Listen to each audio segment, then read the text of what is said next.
Ki amma dai na san ki ko? Da wasa idan ka ƙara gani na ka ce ka sani wallahi sai na ji dalili. Allah ya baki hakuri.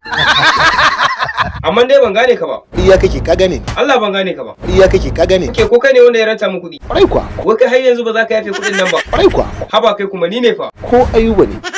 Ka san da shi tsuguna ya fanko? A kwarai kuwa na sani. Na rantse da Allah za ka je ka a gidan maza. Akan 2000. Kwarai kuwa. Ka ni fa yanzu idan na ranci kuɗi ba na biya. Amma wallahi ba ka da imani. Ka ni fa yanzu ma bani da kuɗin da ma zan biyan ka. Oh haka kace? Haka nace. Sai na sharara maka bani wallahi. Ka ni fa idan na ranci kuɗi a duniya ba na biya. Idan fa babu fa duniya akwai fa lahira. Sarki ga ya mata. Lahiran mata ba. Ashe ba ni kadai bane barawo. Subhanallahi sannu. Kar ba za ta rika fita daga bakinka.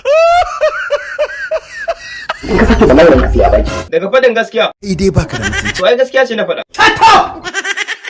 Zango yanzu ya za a yi ne? Ya ko za a yi? Wai kuɗi na da suke hannunka. Lissafi ya rikice. Na rantse da Allah ko zan tona mana asiri. Mahaukaci kawai zaka jawo mana matsala.